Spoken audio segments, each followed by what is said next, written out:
Colin's Last Stand is brought to you by, well, you. This series doesn't run YouTube ads, baked-in ads, or any other sort of outside advertisement, and remains fully independent and fan-funded. If you'd like to show your support for this brand of historical and political content, please consider going to patreon.com/ColinsLastStand and subscribing for a few bucks a month. Every little bit helps. And if you just want to sit here and watch for free, that's cool too. Now, on to the show.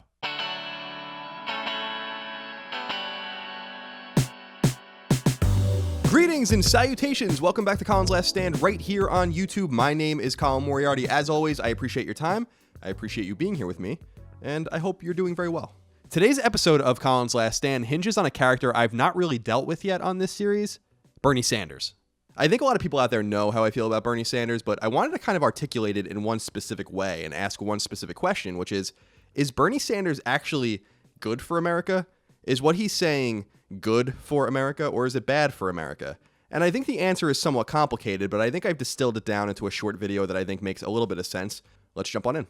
Bernie Sanders is very easily one of the most fascinating figures to hit the American political scene in decades.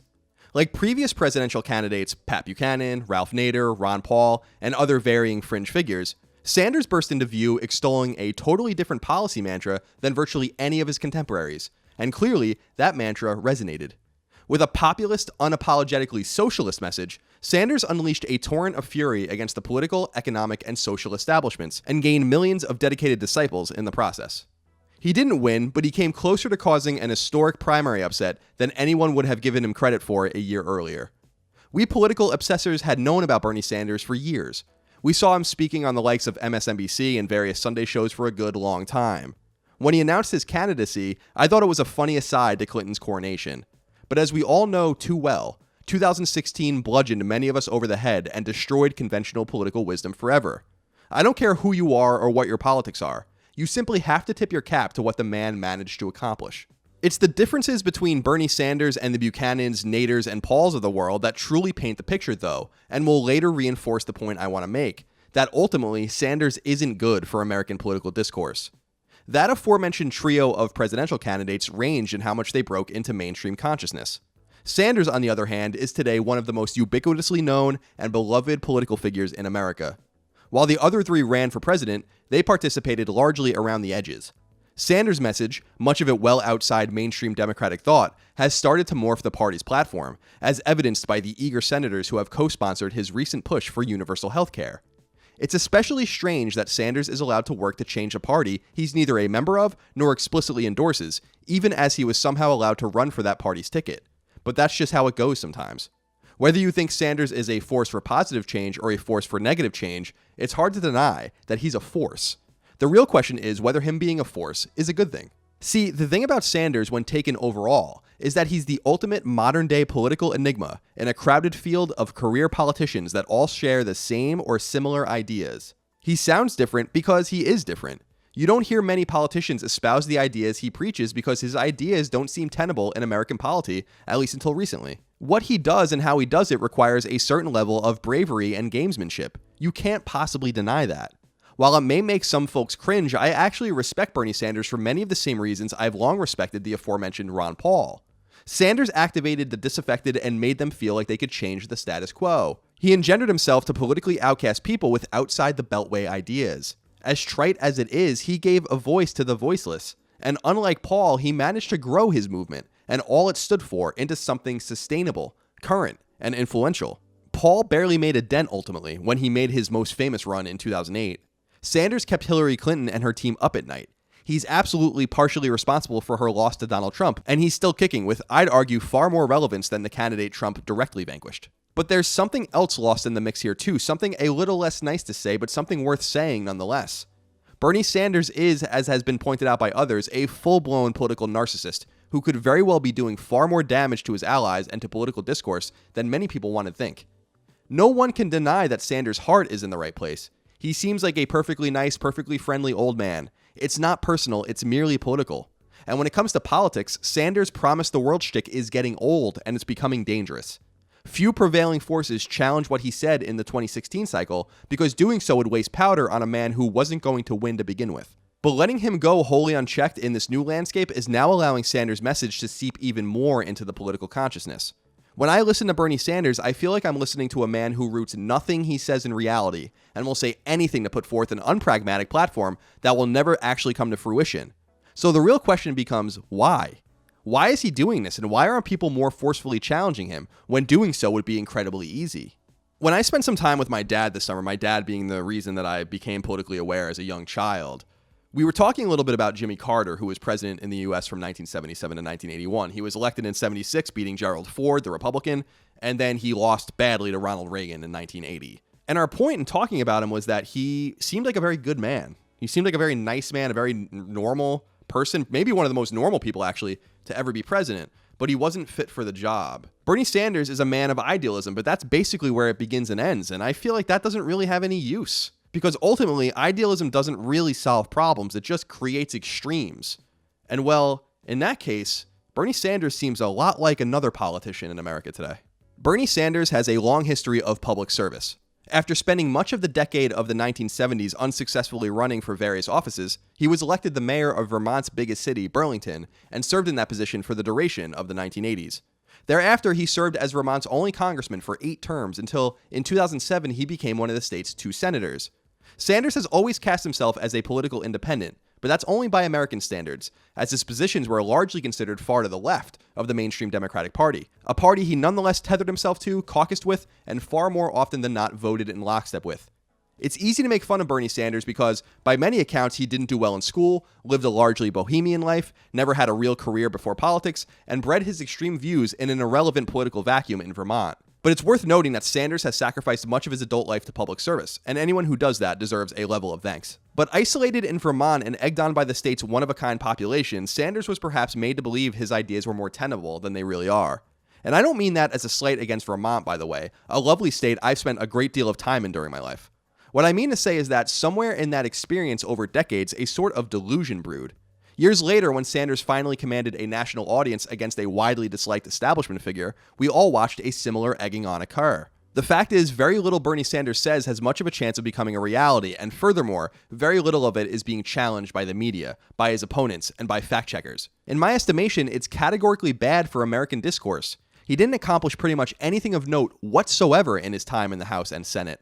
That's not a coincidence. That's the most important piece of evidence there is. It's easy to put pie-in-the-sky ideas forward, but what about the act of real governance here in the real world with real people, buttressed by real ideas?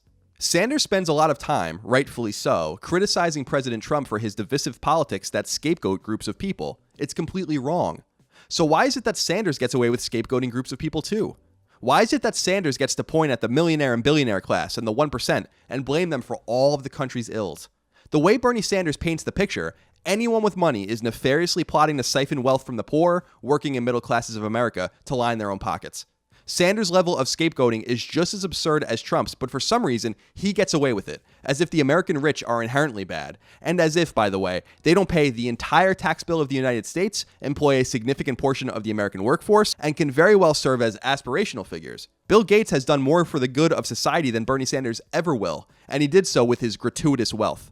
There was a time in America when we were taught to dream big and aspire to wealth and success.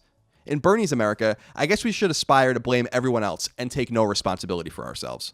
And that really gets to the crux of the issue with Sanders, and why I think his inherently and unapologetically divisive message gets a pass. Sanders ultimately encourages people to take no responsibility for their lives and to cast blame anywhere and everywhere for the ills that have befallen us as a society. The millionaires and billionaires, the 1%, large political donations, Wall Street. I listened to Bernie Sanders carefully during the 2016 cycle, and never once, not a single time, did I see him take the stage and hear him carefully lay out a plan rooted in the reality on the ground in the United States.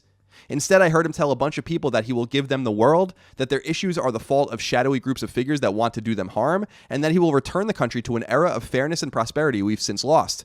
If that sounds familiar, it's because it is. He's the other side of the Donald Trump coin, espousing the same nonsense from a different angle, and it's long past time he's called out for it. If scapegoating groups of people who aren't at all responsible for America's problems and fear-mongering generally is wrong when Donald Trump does it, and it's wrong for Donald Trump to make gigantic, empty, fruitless promises, then why is it okay when Sanders does literally the same exact thing? I've read a great many think pieces about Bernie Sanders over the last, 2 years, 2+ years, really. Some of them positive, some of them negative. But I've rarely, since Trump has been elected, hear anyone say or read any writing indicating that, wow, Bernie Sanders' kind of divisive, scapegoating, fear-mongering, kind of screaming nonsense sounds a great deal like Trump, just from a different angle. He's not saying the same things, but he's saying the same types of things.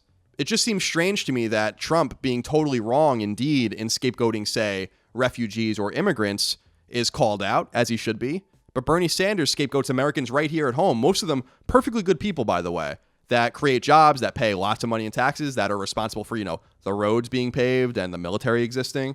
And they're looked at and scapegoated and made into evildoers. Just a little strange. The comparison between Trump and Sanders is more apt than many of you would like to admit because it illustrates beautifully the divisive, toxic, nonsensical nature of American politics in the 21st century. When we allow extremism to fester and to become normal, we end up in situations like this. We end up in a world of polar extremes where it seems like only the fringes have any ideas, when that's simply not true at all. There are other ideas to fix the healthcare system than Bernie Sanders' ridiculous Medicare for All plan and the congressional Republicans' desire to shamelessly dismantle Obamacare. There are other ideas to fix our collegiate system, rather than just the status quo or merely letting the government pay for it, ignoring completely the fact that the government is the singular reason that college has gotten so expensive to begin with. There are moderate, middle-of-the-road fixes to virtually any problem we face in America. Donald Trump clearly doesn't have the answers, and I hate to tell you, the other side of the Trump coin, Bernie Sanders, doesn't have the answers either. It's time to grapple with that reality so that we can move forward and actually fix things, because we're running out of time. I'm not questioning from where Sanders' ideas come from. I think they come from the heart, and I think he means what he says. I'm merely contesting the veracity of virtually any one of his fixes here in the real world, where things actually matter, and where the hard work of repairing what's wrong actually occurs. And I think poisoning the well with millions of well-meaning Americans who want answers and who want a more equitable and fair society is just about the worst thing you can do. Because the real question now is, will Sanders' new army stick around, remain active, stay engaged, and endeavor to fix the seemingly unfixable when pretty much every Sanders policy prescription doesn't come to pass? Because that's the reality that's smacking us in the face right now. You don't just snap your fingers and voila, a sixth of the American economy changes. You don't just take healthcare away from the approximately 70% of Americans who receive it through employers and who are by and large perfectly happy with that care. You don't just jack up everyone's taxes across the board and expect there to be no hostility. Universal healthcare didn't even fly in Sanders' home state. Now we're going to scale that to the country? Pardon us if we have completely reasonable questions and concerns. I really do hope that Sanders people remain active, though, because it's through them and through many other coalitions, including Trump's, that change will occur, hopefully through compromise. And that's another area where Trump and Sanders are virtually indistinguishable, because neither man sees much political or practical value with anyone who doesn't see eye to eye with them. That's not how American politics work, but it is how stagnation persists and how nothing gets done while everything around us continues to decay. I've said it before and I'll say it again. It's not simply choice A and choice B. There's so much gradient between them, and it's worth exploring what shade of gray works best. Here, Bernie Sanders and Donald Trump are cut from an identical cloth, whether you want to accept that or not. Hillary Clinton can and should be criticized for the terrible campaign she ran against Trump, but she was certainly right about one thing. Incremental change is far more likely to come to pass, and it's far easier for Americans to wrap their heads around that. And so that's what you should work towards. If you want universal health care, you work towards it. You don't just materialize it out of thin air. We point at Donald Trump and call him an extremist. We point at other people in his orbit like Steve Bannon and call them extremists. But then we look at Bernie Sanders and we say what? That he isn't an extremist? That he doesn't hold extreme positions? I disagree wholeheartedly. Polling suggests that people like him and that his positions are popular, but dig deeper. What happens to say that positive number for universal health care when people are told that their taxes are going to go up and that they're going to lose their employer-given health care that they like? What happens to that positive number for free college when people are told that their 401k accounts are going to be taxed to pay for it? Sanders is ultimately another political charlatan in this regard, and no other descriptor will do. Nothing is as simple or straightforward as it seems, and Bernie Sanders' completely empty words won't change that in any way, shape, or form. One iota. I hold my hand out to all Bernie supporters and I ask you this. Is your man really good for American politics and American discourse? Or is it better that all of us work together so that we can slowly discover the change that we all know is possible, all without rocking the boat? For many of us, Sanders' brand of extremism is just as bad as Trump's. It's just that we are a couple of years behind calling a spade a spade. Well, there it is. I hope you enjoyed it. I will, of course, be very interested to see what you think of this video. So thumb it up if you liked it, thumb it down if you don't. Please share it with your friends and family. And of course, go down in the comments, leave your thoughts. I will be down there discussing things with you indeed, because I feel like this is going to be a pretty divisive video, but I don't think I really said anything bad in it. I think I'm just kind of calling it as it obviously is. But I will waste no more of your time. I appreciate what time you did give me. I hope you and yours are very well, that you continue to enjoy your day, your week, whatever is going on in your life, and I will see you next time for more Colin's Last Stand. Keep on learning.